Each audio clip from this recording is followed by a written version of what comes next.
campeones del mundo.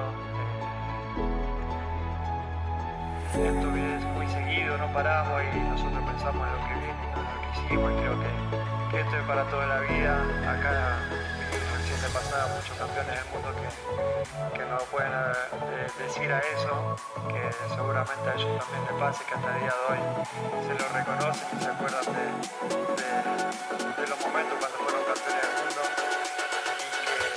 Y que nada, yo estoy realizado con esta, era la que me faltaba.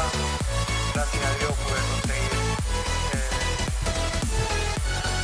todo en el fútbol. Agradecerle a todos mis compañeros por esos regalos hermosos que me dieron. Como técnico, Chiqui, siempre estuvo al lado nuestro para todo lo que necesitábamos, y siempre estuvimos de la mejor manera y siempre estuvo al lado nuestro. Y nada, ahora me queda disfrutar de lo que me quede, que no sé cuánto será, y de disfrutar de lo que hice siempre, lo que me gustó siempre, como lo hice toda mi carrera. Amo el fútbol, algunos se ríen por el tema del fútbol, y nada, muchas gracias, muchas gracias.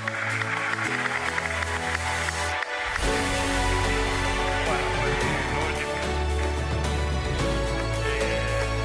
Bueno,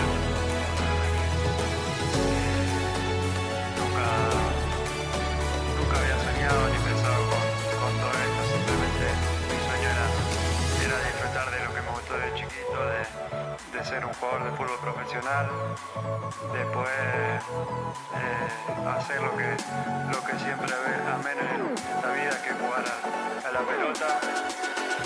Y siempre intenté superarme, querer más.